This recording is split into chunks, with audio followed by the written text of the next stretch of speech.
সিএনজিকে এখন জিআই ট্যাগের মাধ্যমে এআইয়ের সাথে সমস্ত অত্যাধুনিক প্রযুক্তির সাথে সেখানে যুক্ত করা হচ্ছে। সেখানে সাপ্তাহিক মনিটরিং ব্যবস্থা রাখা হয়েছে। তার জন্য নিচু স্তরে স্ট্যান্ডিং কমিটি হবে, রাজ্য স্তরে স্ট্যান্ডিং কমিটি হবে এবং কেন্দ্রীয় স্তরে সেখানে স্ট্যান্ডিং কমিটি হবে। কোনো ধরনের ভুয়ো জব কার্ড, ভুয়ো কাজ দেখিয়ে সেখানে পয়সা করা সেটা কিন্তু আর কিন্তু পারবে না। আমি আগে যেটা বললাম, সিপিএম তাদের যে পূর্ণকালিক মানে হোল টাইমার ওয়ার্কার যারা, তাদের যে পেড ওয়ার্কাররা আছে, সমস্ত পেড ওয়ার্কার শুধু সিপিএম নয়, এনডিএর বাইরে যে সমস্ত রাজ্যগুলো আছে, সমস্ত রাজ্যগুলিতে আমি বললাম যে 197 কোটি টাকার গত অর্থ বছরে 197 কোটি টাকার দুর্নীতি সেখানে ধরা পড়েছে, গরমিল ধরা পড়েছে। এই সব কিছু সব কটাই হচ্ছে আমাদের এনডিএ শাসিত যে সরকার, সেই সরকারের বাইরে যে সরকারগুলো আছে সেই রাজ্যগুলোতে সবচেয়ে বেশি দুর্নীতি কিন্তু সেখানে দেখা গেছে। সুতরাং এটার ফলে বিরোধিতা কেন হবে আমি বুঝতে পারছি না।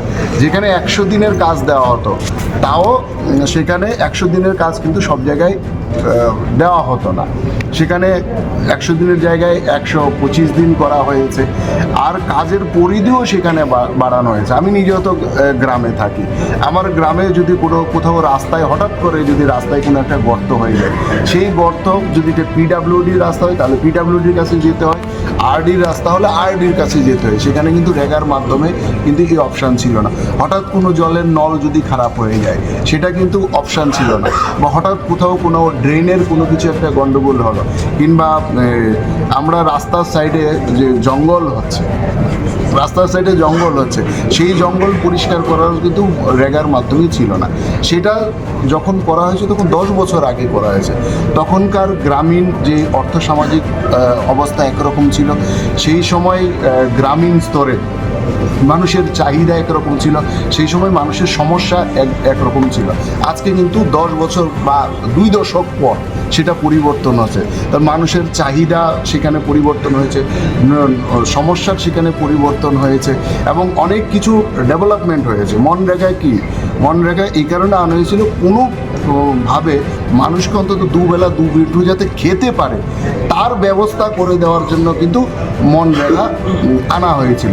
সেই সময় কিন্তু প্রধানমন্ত্রী আবাস যোজনার ঘর গ্রামীণ প্রত্যেকটা দরিদ্র মানুষের ঘরে ছিল না। সেই সময় প্রত্যেকটা বাড়িতে নলের মাধ্যমে জলের ব্যবস্থা ছিল না।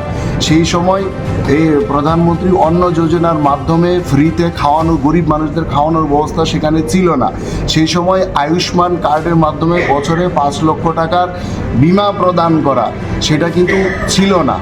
সৌভাগ্য যোজনার মাধ্যমে প্রত্যেক বাড়িতে বিদ্যুৎ ব্যবস্থা পৌঁছে দেওয়া সেটা কিন্তু ছিল না। আজকে কিন্তু গ্রামীণ মানুষের সেই ব্যবস্থার পরিবর্তন হয়েছে। প্রত্যেকটা দরিদ্র মানুষের অন্তত একটা করে পাকা ঘরের ব্যবস্থা হয়েছে এবং নতুন করে যেগুলো আবার হচ্ছে সেগুলোও হচ্ছে, এই ব্যবস্থা কিন্তু হয়েছে। সুতরাং গ্রামীণ অর্থ সামাজিক ব্যবস্থা কিন্তু অনেকটাই চেঞ্জ হয়েছে। এখন ডিজিটালাইজেশনের যুগ, এখন নতুন করে মানুষের চাহিদা সেখানে বেড়েছে এবং তাদের যে সমস্যা সেটা যুগের অনুকূলে আরও নিত্য নতুন সমস্যা কিন্তু আসছে, যেগুলো সলভ করা প্রয়োজন।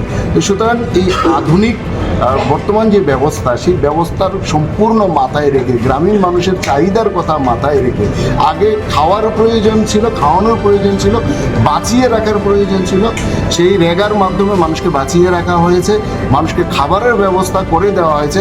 এখন শুধু খাবার নয়, খাবারের পাশাপাশি প্রত্যেকটা ব্যক্তিকে কর্মমুখী করার প্রয়োজন আছে, যাতে তারা নিজস্ব অ্যাসেট তৈরি করতে পারে, নিজেরা কোনো কিছু করে যাতে খেতে পারে। তো সেই কারণে সেখানে তাদের দক্ষতার উপরও প্রায়োরিটি দেওয়া হয়েছে।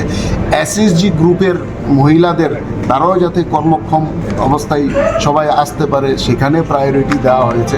অর্থাৎ বর্তমান অবস্থার যেটা প্রয়োজন সমস্ত দিক লক্ষ্য রেখে কিন্তু এই একটা নতুন বিল আনা হয়েছে।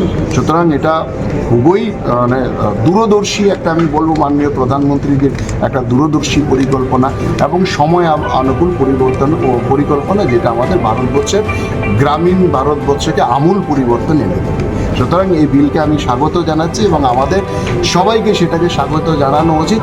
বিরোধীরা শুধু বিরোধিতার কারণে সেটা বিরোধিতা করবে, কারণ গ্রামীণ মানুষের উন্নতি তো হবে।